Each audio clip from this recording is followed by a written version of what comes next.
Meeting घेतली, कामगारांना meeting घेतल्या की यांचं काम केलं तर तुम्हाला घरी बसू आमचं करत राजकारण करायचं राजकारण करायचं बाहेर पडून ना साहेब, कंपनीमध्ये तुमचं अलाउ नसेल. त्यांचे सगळे सुपरवायझर त्या ठिकाणी फोन झाल्याशिवाय लेखी तक्रार मिळवल्या. लोकांचं म्हणणं तुम्ही आता तालुक्याचे लोकप्रतिनिधी आमदार साहेब लोकप्रतिनिधी आम्ही काय चुकीच सांगतोय का? आम्ही म्हणतोय का की आमचं कॉन्ट्रॅक्ट घ्या, कोणाचं घ्या, आमदार साहेबांचं कॉन्ट्रॅक्ट घ्या, तुम्ही ट्रान्सपरन्स सिस्टीम आणा.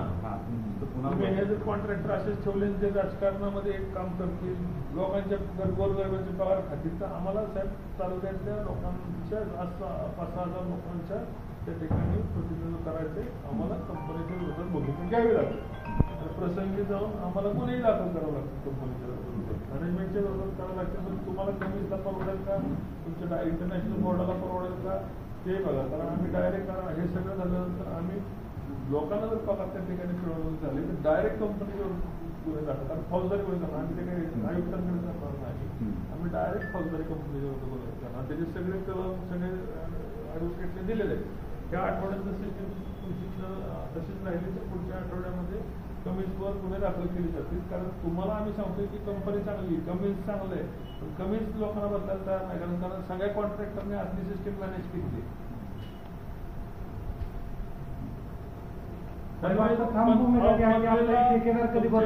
तुमचे जे HR वाले आहेत ते पनवेलला जातात, त्यांच्याबरोबर गाडी फिरायला. पनवेलला काय भजन करायचं तर सगळ्यांना माहिती, लोक सगळं जातात पनवेलला. त्याचे आमच्याकडे क्लिप्स आहेत. सिस्टमच बदला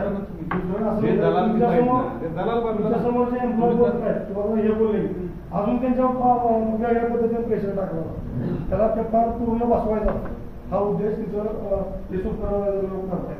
कंपनीच्या स्थानिक आम्ही सगळे स्थानिक कधीही कंपनीच्या बाबतीत चुकीचं आम्ही कधी कोणी केलं नाही. परंतु जर अशा पद्धतीने होत असेल, जर स्थानिकांचीच व्यवस्थित होत असेल, भूमिपुत्रांची परिस्थिती तीच आहे. ज्यांनी जमिनी 80,000 रुपये एकरात, त्या घरातल्या व्यक्ती कामं यांनी ठेवलेलं नाही. सुपरवायझर घ्यायला म्हणजे जर माझी जमीन तिथं गेली तर तिथल्या लोकांना जर एखादा गेला मला काय कुठं तरी हाऊसकीपिंग तरी द्या, तर त्या लोकांना पण कचरा आणल्याशिवाय तिथे काम होत नाही. ही वस्तू कुलकर्णी साहेब, आता ह्याच्यावर तुम्ही निर्णय घेताना किती वेळा ही चर्चा परत आमच्या चर्चेतला लास्ट अटेम्प्ट. याच्यानंतर आम्ही गुन्हे दाखल करणार, जे काय पर्यायी आंदोलनाचे मार्ग आम्हाला मिळाले ते करणार. आम्ही कुठेही थांबणार नाही, कारण आमचा हे तसं तिसरी अटेम्प्ट आहे. आम्हाला समजा सगळ्यातली कॉन्ट्रॅक्टर बांधला आम्ही जाहीर सांगतो, तुम्हाला पुन्हा आणायचे त्यांना ट्रान्सपरंट लोकांना की ज्यांनी राजकारण नाही केलं पाहिजे. तुम्हाला त्यांनाच ठेवायचं असेल तर त्याचे परिणाम कंपनीला भोगावा लागतो. नेक्स्ट आम्ही सर्वांनी ठरवलं, आज आमची मीटिंग झाली, 1000 लोक,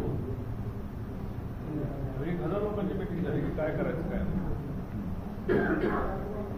हा अल्टिमेटमच एक यंत्रणा असतो, ज्या अनाव्यक्तीच्या कामगारांची पगार बद्दल दाखवून या त्यांची स्लिप आणली.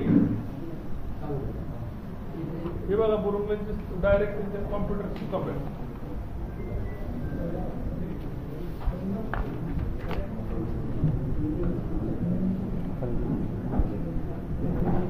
मला स्किल काम करण्याला तुम्ही पगार किती देता?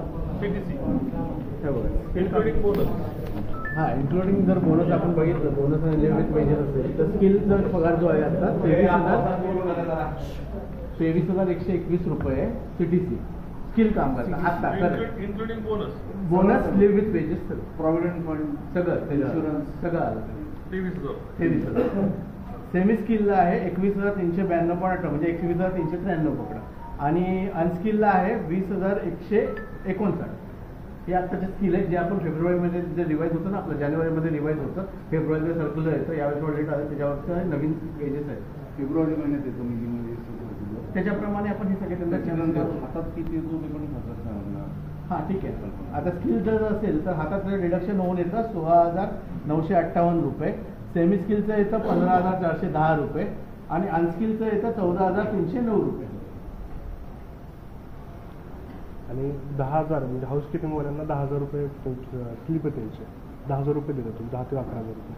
हाऊसकीपिंगचं रजिस्ट्रेशन कशाचं बघायला म्हणजे पेमेंट स्लिप आहे तुमच्या. हाऊसकीपिंग वाल्याला मारायला लागायचं, सुप्रीम वाल्याची दादागिरी करून बाकीच्या पण सगळ्या गोष्टी त्याच्याकडे बघायची. साहेब, कामगार तर कामगार 10,000 रुपये त्याला तुम्ही जर देत असाल आणि तुम्ही त्याला 20,000 रुपये देत असाल तर कामगार तर कामगार 10,000 रुपये दाखवून द्या.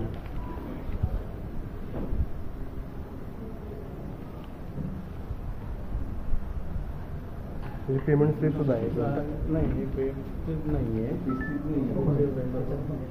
Wedges of month of which payment slip आहे 10,000 रुपयाच्या वर तुम्ही देतो हाऊसकीपिंग वाला.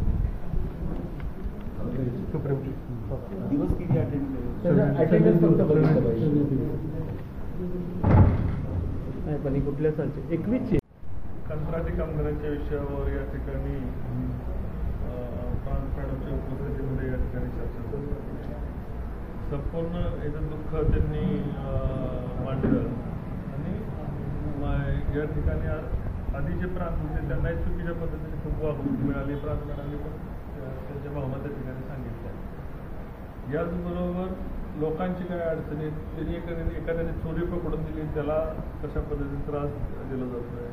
अजित पवार साहेबांच्या सभेमध्ये बोलला म्हणून त्याला कशा पद्धतीने त्रास दिला जातो. अशा सगळ्या अडचणी त्यांच्यासमोर आपण मांडल्यात. पॉलिटिकल इन्व्हॉल्वमेंट कसं आहे, शिफारस कशा पद्धतीने होते, शिफारसी त्यांना दाखवल्यात. आमदार साहेबांनी आता सविस्तर त्यांना शिफारस कशा पद्धतीने होते, काय होते आणि एकंदर हे मॅनिप्युलेशन होऊन इथल्या लोकल माणसांना कसा त्रास दिला जातोय फलटण तालुक्यातला याची भावना या त्या ठिकाणी व्यक्त केलेली आहे. आता पुढच्या संदर्भामध्ये त्या ठिकाणी त्यांना वेळ द्यावा लागेल. आपण त्यांना म्हटलं की तिसरी मीटिंग आहे, याच्यानंतर डायलॉग्स कुठले होणार नाही. फलटण तालुक्यातली लोक आणि ज्यांच्या अन्याय होते त्यांच्यासाठी आम्हाला रस्त्यावर उतरावं लागेल. ती वेळ आणू नका अशी आम्ही त्यांना विनंती केली. जय हिंद.